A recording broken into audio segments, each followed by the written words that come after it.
How to get air out of a sprinkler system line. Irrigation systems are designed to transport water to various parts of your lawn, so that you may supply the lawn with water without dragging hoses and sprinklers around yourself.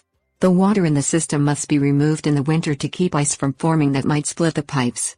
When your system is turned back on after a winter break, or after it is first installed, there is sometimes trapped air in the pipes. This creates a terrible noise and is best removed to prevent possible damage. Things you'll need: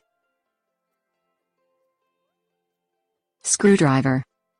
Pop sprinkler heads off of water irrigation lines that run out into the yard to speed up the velocity of the water running through circuit lines.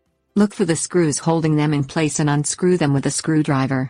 The air should flush out of the system within a few minutes. Turn on the irrigation system at the control panel. Go the main valves where the irrigation system is hooked up to the main water line. You should see several valves that run to the different circuits of your irrigation system. These are automated so that the system waters various sections of the lawn at separate times.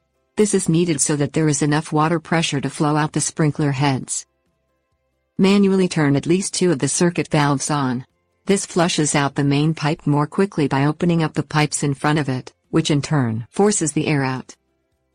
Turn off the irrigation system after 5 minutes of flushing, and then restore the circuit valves to their original position. Put the sprinkler heads back on the lines.